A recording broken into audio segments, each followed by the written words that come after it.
May of 1934, another record-setting month for the Sooner State, the beginning of Oklahoma's Dust Bowl. Surely Oklahomans back then wished for some of the moisture we received this May.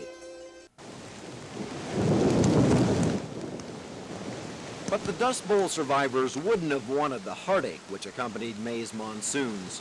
On May 6th, 4 inches of rain pounded Lawton in just 1 hour. The weight of the water caved in a supermarket store roof. 2 women were crushed, 1 died instantly, another suffered severe injuries. Less than a week later, a few miles west, Mother Nature struck again. Twisters tore through Altus and Friendship. 2 people were killed, others were maimed. Funnels fouled up several planes at Altus Air Force Base. Total tab for the damage stood in the millions. And that water is deep down in there. I almost didn't make it out of there myself. Some of the worst flooding hit central Oklahoma midway through the month. Torrential rains filled up creeks from Geary to Guthrie. Rescuers saved a dozen people from drowning on just one rainy night. I think my battery's about dead. Do you want out over there? While human life was spared, property was not. Ain't nothing like driving down Main Street of Kingfisher. There you go. 64 blocks of Kingfisher were drowned by the muddy waters, and with recent rains, the area still hasn't returned to normal. Meanwhile, the South Canadian River broke out of its banks when rain runoff headed downstream. The floodwaters forced dozens of Norman residents to float their furniture to safety. What are y'all gonna do? Hope it don't get any higher. How much you gonna move? All we can right now. No one knows how long May's new rainfall record will stand. The old record was set before statehood. Most folks will tell you they wouldn't mind waiting another 8 decades before setting any new marks. Scott Wallace, Action 4.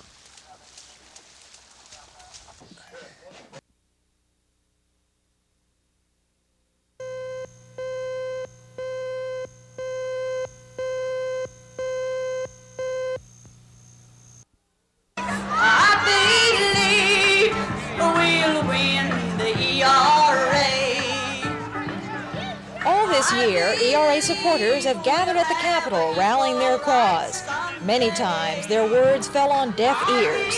In fact, the lawmakers have already gone home. They're in recess, and they did nothing about the ERA other than a brief vote in the Senate where it was defeated. But the ERA deadline is coming up quickly, and organizers here already have a big event planned for Sunday.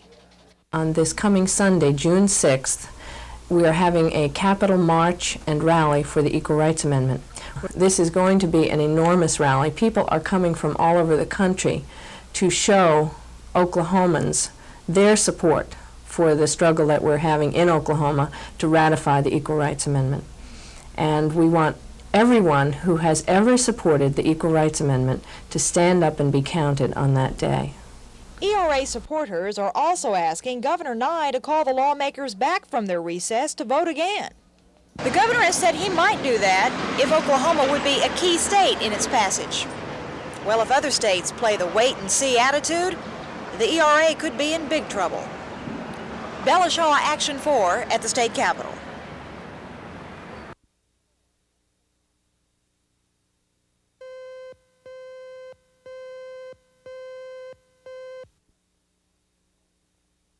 Who is also representing Mulgee and is going to present them. Gail Crook is from Midwest City. She's a budget analyst at Tinker Air Force Base, a member of the Air Force Reserves, mother of 2 children, active volunteer in the ERA. The Rights Amendment no longer had an opportunity to be considered in Oklahoma. We have people from and past president of the Grady County Norman Women's Political Caucus, vice chair of Oklahoma Women's Political Caucus, and has worked for the ERA in Oklahoma since 1973. From Tulsa, we have Elizabeth Dudash, who is a homemaker, past president of the League of Women Voters.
Someone from the water department has opened this gate a dozen times.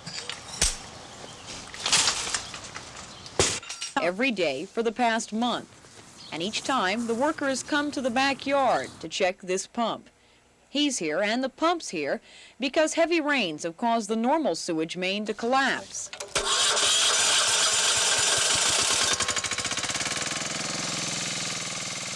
The pumps have been turned on to bypass the broken line by pumping it out of one manhole and into another.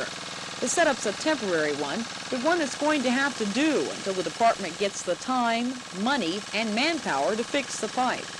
It's going to be a while because these same people that work on this are responding to the emergency response that's created by all the rainwater. And there's a large number of locations, can be as many as 100 after a good-sized rain, where we have sewer problems.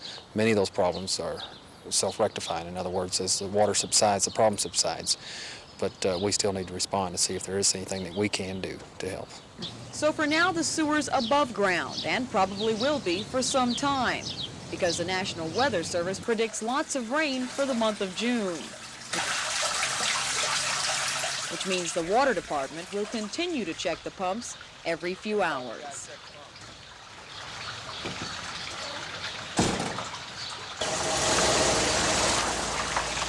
Sherry Sellers, Action 4.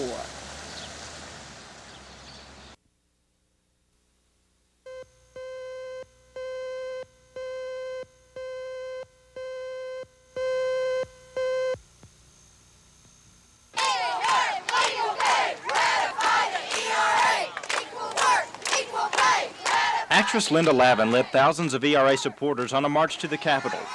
Oklahoma has become a major battleground for amendment proponents.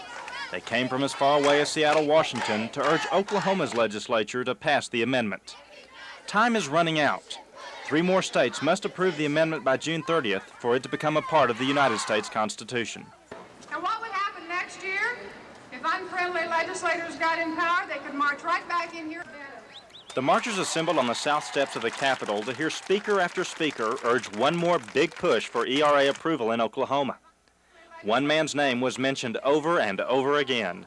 Governor George Nigh has 24 days to give meaning to the words, "You're doing fine, Oklahoma."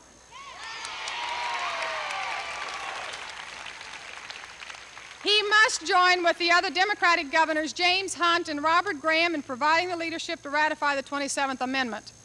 We rally today to demand a place in the Constitution. We rally today to tell the Oklahoma lawmakers that we voted for you.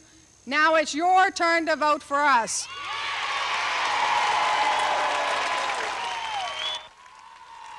The ERA amendment was before the Oklahoma legislature earlier this year. It failed. The legislature has recessed until July 6th, 1 week after the ratification deadline. Amendment supporters want Governor Nigh to call a special session so the legislators would have to consider the ERA one more time before June 30th. But the governor has said he'll call a special session only if approval by Oklahoma would put the ERA over the top. This state has a chance to make history. This state has a chance to make Governor Nigh a hero. And that chance is in the hands of a few men.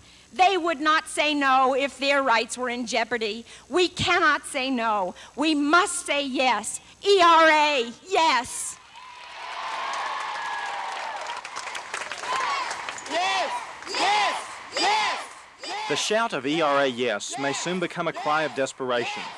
If states like Oklahoma say no one more time, then the efforts of these women will have been in vain. Bill Ross, Action 4 at the state capitol.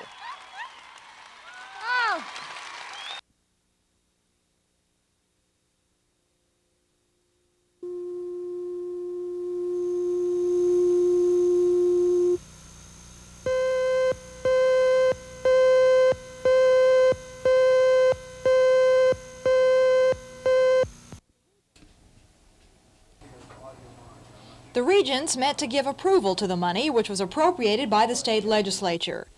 The money represents a 22% increase in state funding for higher education. The money also includes a 12% increase in faculty salaries. Oklahoma State University received the biggest budget boost at $82.5 million. The University of Oklahoma was in second place with $82.2. And the University of Oklahoma Health Sciences Center received $42 million.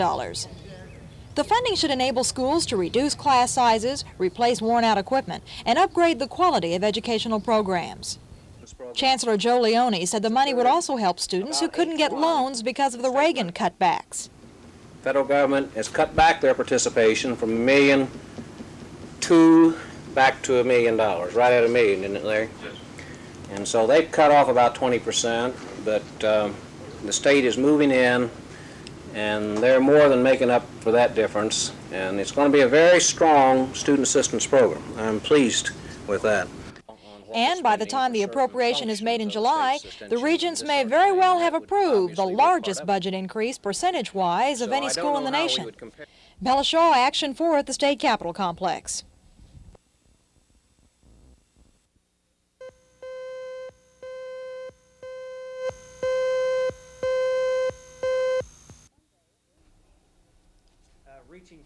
Monday, attorneys for the widowed plaintiff made a one-time offer to the city.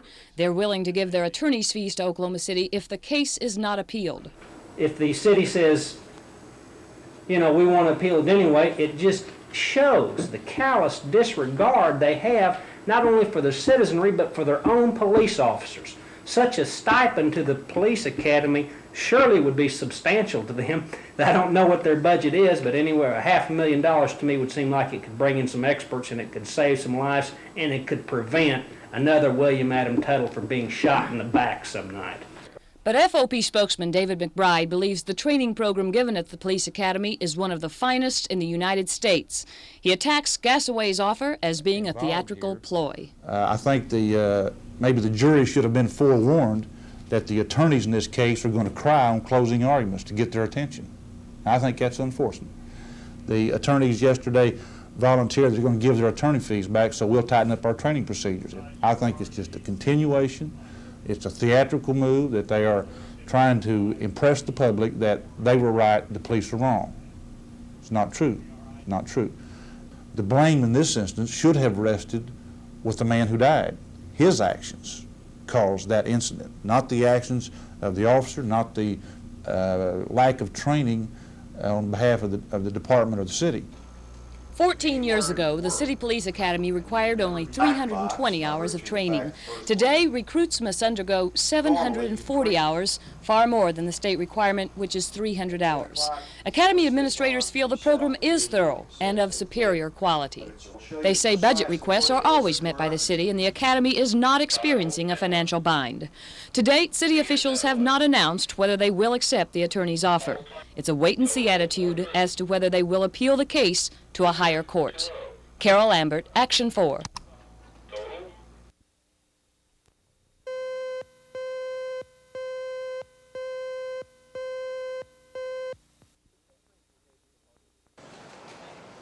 The State Transportation Department Central Garage. The mechanics here are responsible for servicing 300 pieces of state equipment.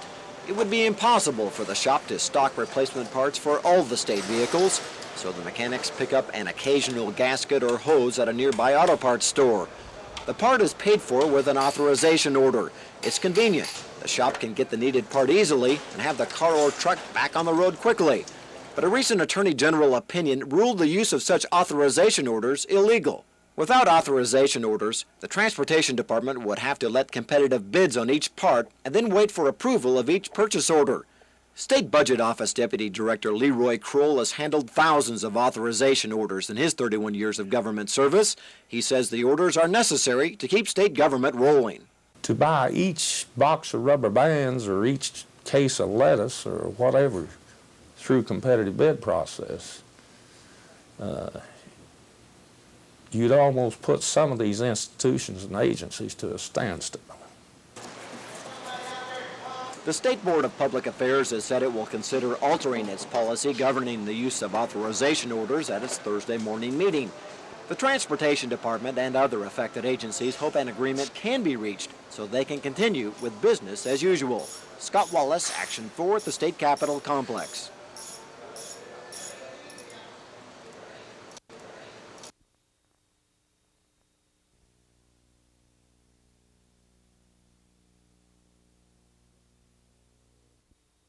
This evening, such an important success, the editor recognized in literary circles for his universal scope, a magnificent vision of global unity.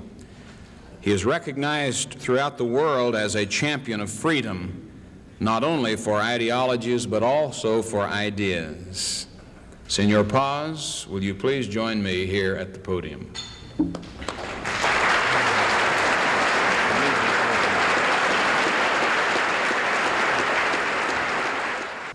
On behalf of the University of Oklahoma and world literature today, and in recognition of your achievements and influence as a poet and essayist, I have the great honor of presenting to you the 1982 Neustadt International Prize for Literature.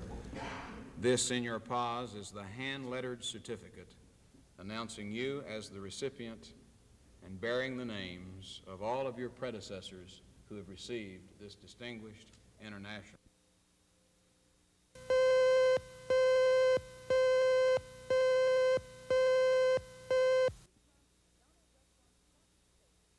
This month, McDonald's restaurants across the state are sponsoring a special fundraising drive for the Ronald McDonald House, which will be built in Oklahoma City.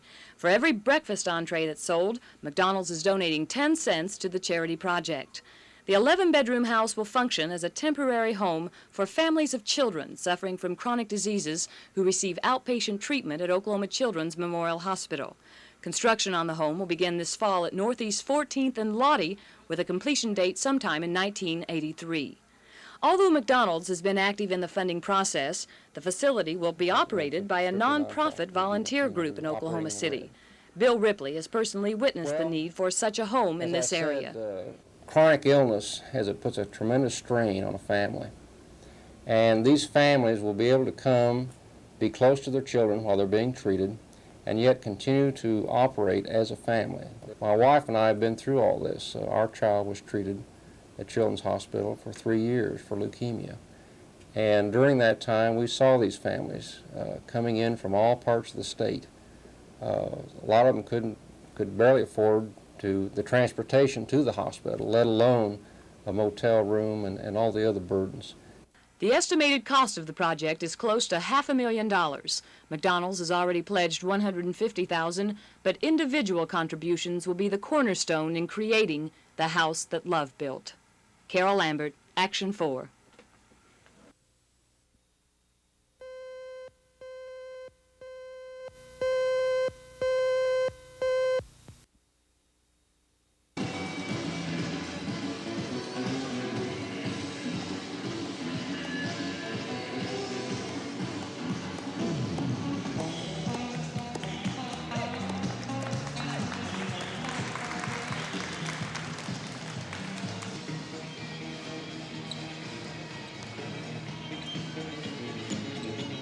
Doing the shows is the most fun. What people don't realize is that it's a business, and there's a lot of the tedious, mundane parts, such as mailings and promotional things that are a lot of work and time-consuming. But this is really where it's at, getting in front of the public and showing them the different techniques that we think make up freestyle Frisbee and make up a real up-and-coming sport.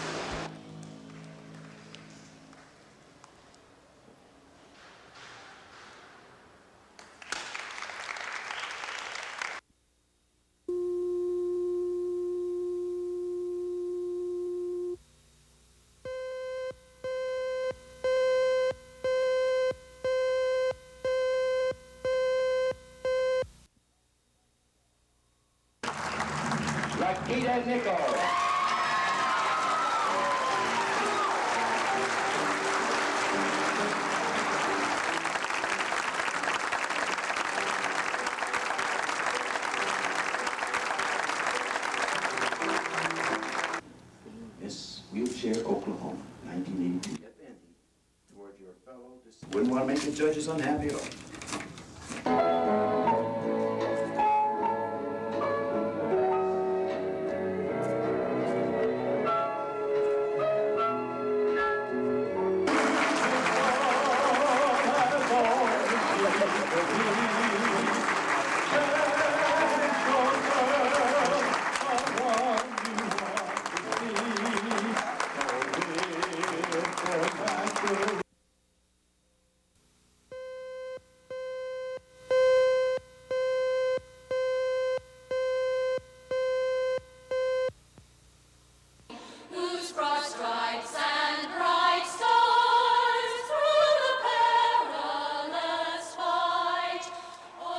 The fourth floor rotunda resounded with patriotic songs sung by the Junior League Singers of Tulsa.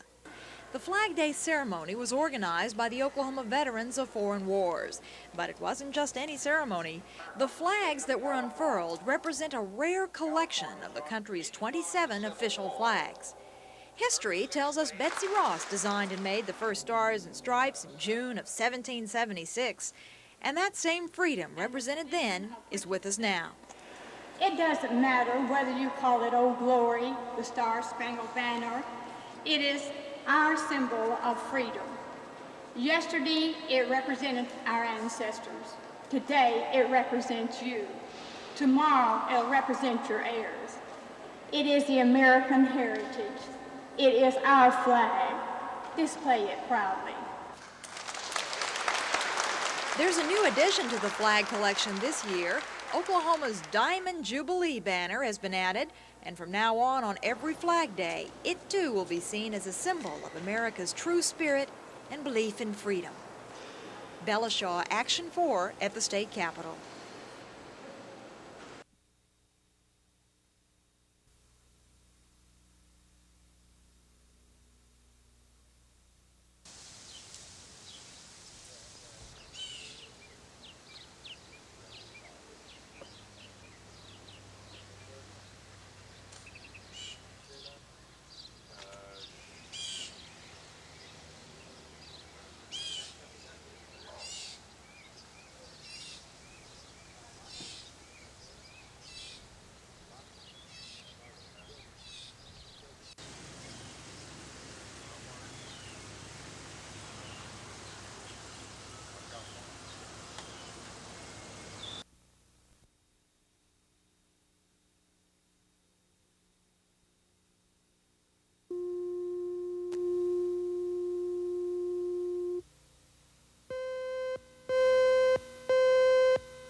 Some people say state government is a zoo, but they never had this in mind.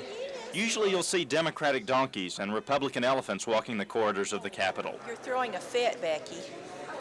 But today it was Becky the Beaver's turn, and she wasn't too sure of the surroundings. You a Democrat, Albert? Albert the alligator was more relaxed. Albert wasn't telling anyone his political affiliation, but he seemed like a perfect politician. He pressed the flesh with voters and displayed a toothy grin. Albert didn't say if he would be running for governor, but he seemed like he would be the perfect candidate to proclaim June as Zoo and Aquarium Month in Oklahoma. Uh-oh, cut that out now. No X-rated words. But the star of the show was Zeppy the cockatoo. Like a true politician, he played to the camera and tried to impress the voters with his gift of gab. Zoo Director Lawrence Curtis and Zeppy were happy to help Governor Nigh during the signing ceremony. Okay, ladies and gentlemen, it's now officially Zoo and Aquarium Month in Oklahoma for the month of June. Zeppy and the governor eyed each other warily. Friends on this occasion, but perhaps political opponents in the future. He just like everybody when I make a speech, just sit there. And who is this? After the signing, Zeppy turned his back on the governor and moved away, anxious to get back to his constituents at the zoo. He's not too happy about this. Don't let the cockatoo upstage the governor. Oh! Zippy. Bill Ross, Action 4 at the state capitol. Oh, baby. I think that's all right. Here.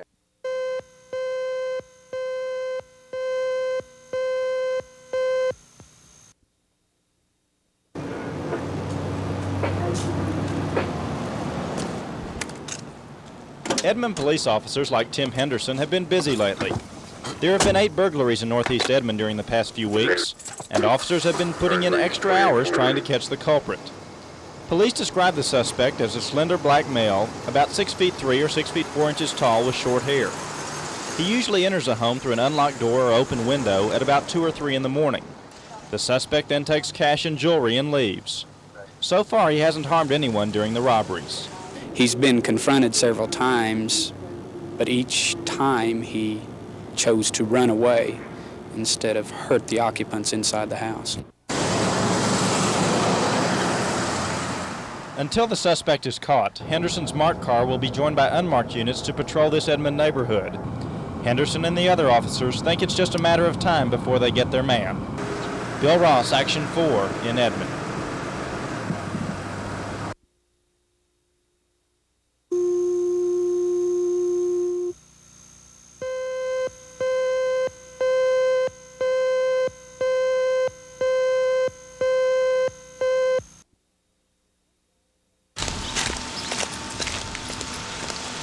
In the daytime, the boat dock at Lake Hefner looks like a secure area. It is surrounded by a fence and a gate with a lock.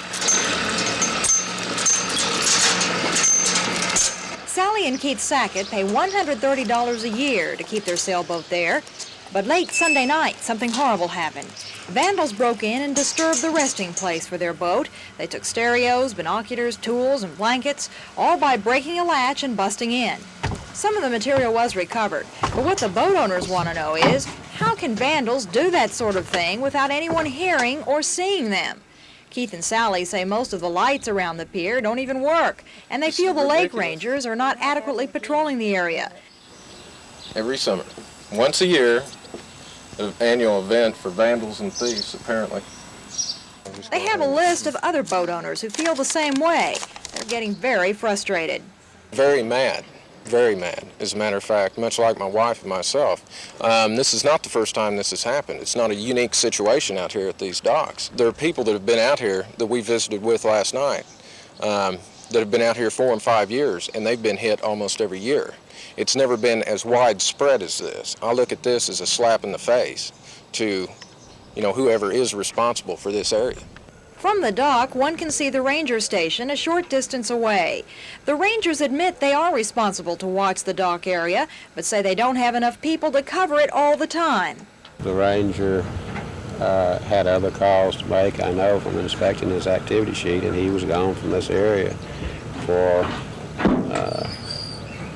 fairly long periods of time, and it is possible. Normally, when people do something like this, they watch the ranger to see where he is, and when he's not here, they are. This coming Saturday morning, the two groups will meet at the ranger station.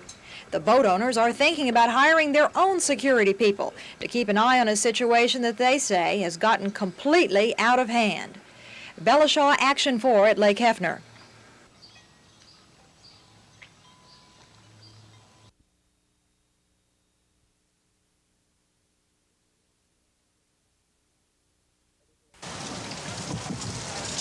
A little over 2 hours later, the Queen came to make the acquaintance of her latest and still unnamed grandchild. The baby was born in the room occupied by Princess Anne during her confinement. Later, the princess's father, Earl Spencer, paid his second visit to daughter and baby, whom he continuously pronounced as lovely. Sir, can we have a few words? The new baby Prince of Charles is 21 hours old, and I think they're coming over. I don't know. I think she's taking the baby. And will she bring him over here, I wonder? How are you feeling, Your Highness? How are you feeling?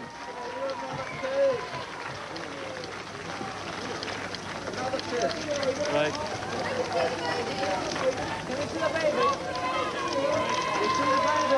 I think very sensibly she's taking the baby straight into the car.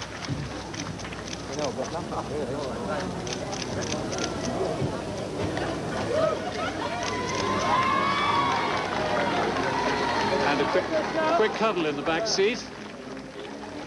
And it's off to Kensington Palace. When I spoke earlier to the Queen's press secretary, he said they were going straight back to Kensington Palace because it was the fashionable thing to do, to go home soon after the baby was born. Great. And off they go now with the police escort. Oh, Jesus, talk about timing it wrong.